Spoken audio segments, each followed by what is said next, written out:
Hi, Jules. How are you? This is great. I really appreciate you talking with me today. Oh, I appreciate you wanting to talk because I love this movie and I'm excited for people to see it. I am as well. Man, I was a huge fan watching it at Fantasia Fest. I thought it got great reception, and I just think this is one of the coolest movies of the year. Oh my gosh, that's awesome to hear. Yeah. Wow, yeah, yeah. I think people, it's kind of hitting a note with people because of what we're all going through right now. You know that we're all kind of confronting versions of being alone, and there's some catharsis that can be had in watching this film. For sure. So I want to kind of dive in real quick. I mean, I tried to do a little bit of background research on you, but you're kind of still a little bit of a mystery. I feel like I see you're a Midwesterner. You're from Missouri, but I you am a yeah Missouri girl, so yeah. all that I all that assume, outdoorsy stuff didn't phase me. yeah. So yeah. I mean, I'm calling from Chicago, so I mean, I kind of wanted to just get a little bit of a brief idea of what pushed you to becoming an actor? I know you went to UCLA, so. I started out at Mizzou, Oh, really? so and University of Missouri. Yeah. Yep, yep. And went to drama school at UCLA. Yeah. And I grew up on a farm, and I was outdoors a lot, but I also, you know, when you grow up outside of town, you gotta entertain yourself. Right. So I watched a lot of movies, Yeah. and that was sort of my like escape. I loved watching films. I loved watching old movies. I loved watching action films, particularly. Like, if you would have asked me when I was 8 years old what I wanted to be, it'd either be Hans Gruber in Die Hard or in Indiana Jones. Like, weird, like, favorites. Yeah. That's awesome. That's an awesome spectrum there. but yeah. So that's kind of how I fell into it, and then started doing some plays in college, and sort of took off from there. Yeah. Well, and can you explain to me how you got involved in this project for Alone? Did you have to audition for this role, or? I didn't, which, I love auditioning. I know some people are like, I can't wait for the time that I don't have to audition anymore. But I like to see, a director really doesn't know what you're going to bring to it unless they've worked with you before. Yeah.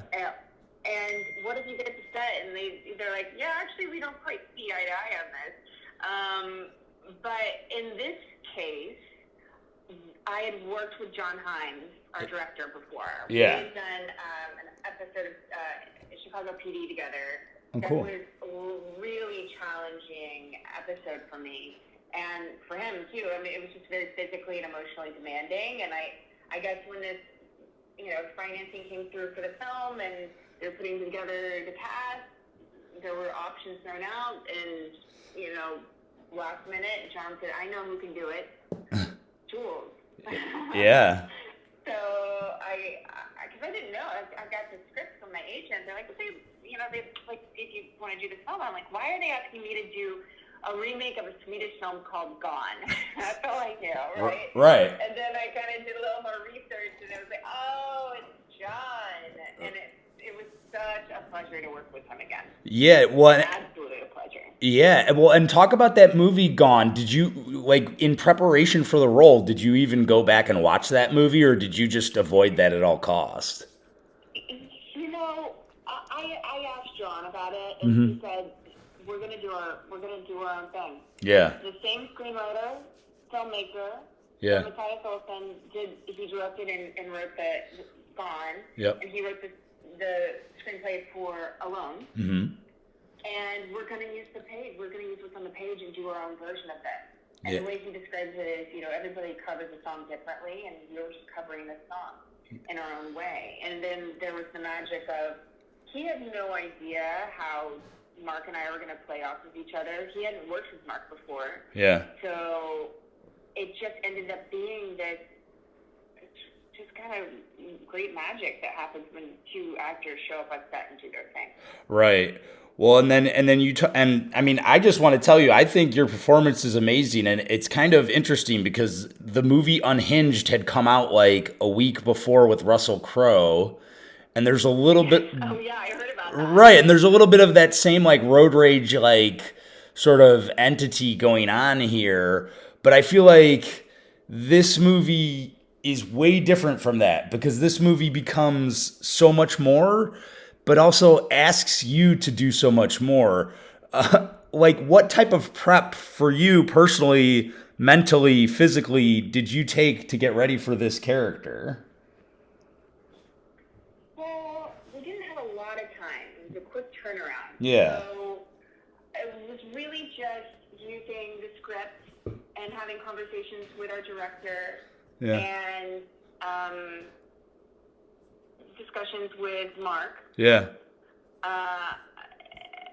That was the process, you know. It was on the fly in the moment. Yeah. And I think because of the nature of the story, it's just so unrelenting, right? There are quiet moments, and we have to gather ourselves and use our instincts and resources. But it was really just we got to Portland and just like hit the ground running. Yeah, I mean, it's kind of, and you talk about Portland, the elements are a factor in making this movie more than anything. Was it easy for you to have to, you're like falling in mud, you're swimming in water? I mean, it's all of the above. Is that just a different type of acting for you? Because it's not just simple like stand in a room and have a conversation with somebody. It's all. And then listen, I love a kitchen sink drama. You know. Yeah. Two people talking about their relationship. You know, I love movies like that. Yeah. But there's something about a film like this that is really it's about action. It's about instinct. It's very active. There was just something about it that was really satisfying to do. Yeah. And early on, I broke my foot, and I kept shooting. And it was up to me. Like John had said, hey, we could all go home. The production gets their money back. We all just, call it a day. Yeah. Or we could keep going. And I was like, no, we have to keep going. We have to. Yeah. I can't start her story and not finish it. Right. So that coupled with nature was incredibly challenging, but I think worked really well for the film. Yeah. As they say, use it. Right. Yeah, and I mean, it probably added a little bit of like, flair to your facial movements as your character is struggling in certain moments. I mean, that's certainly a interesting part to learn while talking to you. Can we talk about your co-star, Mark Menchaca? I mean, obviously he's doing great things, obviously on Ozark, and people are becoming more aware of who he is. But you talked about it a little bit that you two sort of went over the script together. But did you two try to keep your distance on set? Because obviously there's an entity of mystery there, and you don't really want to know too much about each other. Yeah, he's just such a good actor, though, that the line doesn't get blurred in terms of character versus person. Yeah. He's actually, I don't know if you've spoken with him, but he's just one of the funniest human beings on the planet. Yeah. Really kind, really just warm, and just so different from his character. Right. That there was, I guess I could have tried to keep my distance, but he's just so affable. You can't help it. You can't help it. So it was a really challenging shoot, like we said, physically and emotionally. So whenever we could, Mark was just making me laugh until I cried. It's So we buddied up right away. which is strange to hear considering his character like just reveals more and more as like each scene goes along, and he's obviously terrifying from moment to moment. Yeah. And to really just personalize like who the guy is for me, and really empathize with people who have been in experiences of being kidnapped or in horrible situations like this. Yeah. I didn't have to put it necessarily on my act, on Mark all the time and making him the bad guy, but like he brought the bad guy. As soon as cameras are rolling, he's in it, and we were both right there, and scrapping. Yeah. Really like fighting for our own, because as John has said, it's not only is it the worst day in Jessica's life, it's the worst day in the man's life too. Right. We're both pushed to our edge. Yeah. So whenever we can take a break and have a laugh, we did it. Yeah, that's good. You got to keep it light so it doesn't become too real. Yeah. But obviously there were days where it was just so challenging, and I end up being on screen a lot more than he is. Yeah. So there was I had a lot of alone time. Right. So whenever he was on set, it was just we would sometimes keep our distance on those days where it would be extra tense. Yeah. But then he'd start singing Nathan Dorma. And we're like, are you kidding me? Yeah. and I can't break, Right. Cameras on me, of course. Yeah. So you talked about, the direction from John. I mean, can you talk? I mean, obviously you had experience working with him on Chicago PD, but now working with him on this film, how did your relationship sort of grow? I think sometimes it's awesome to have a connection with a director that maybe you'll just keep working with him in the future.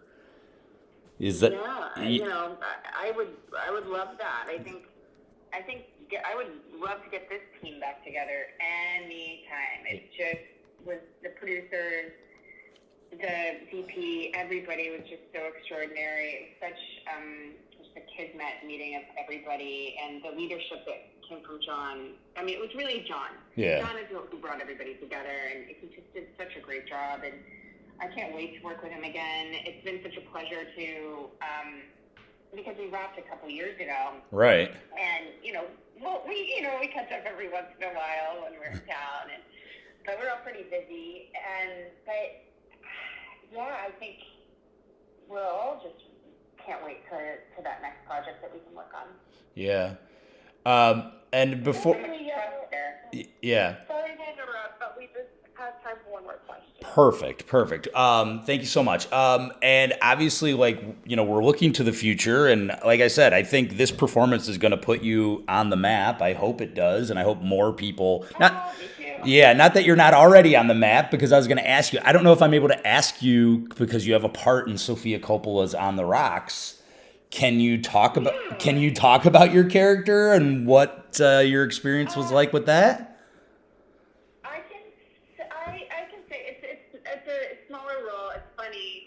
It's one of those I hope it doesn't. I hope it didn't hit the cutting room floor. Right. But it's a funny role. I can't really discuss it because her films are so top secret. Right. But it does premiere next week at the New York Film Festival, I believe. Right. But working with Sofia, just even auditioning for Sofia, and Fred Roos is the producer, of course, yeah. who was, her father's producer as well. Auditioning for those two was just such a dream, and then to actually get the role and work with Sofia, she's just such a class act, and I think just a creative genius, and it was truly a pleasure to work with her. That's awesome. Well, congrats again. I mean, I loved this film, so I hope so many more fans in the horror genre and all of those fans of genre films like this get to see it, because it's fantastic. So congrats. Oh, you. Yeah. Thanks, Leo. Yeah. Thanks, Jules. Take care. You too. Bye-bye. Bye-bye.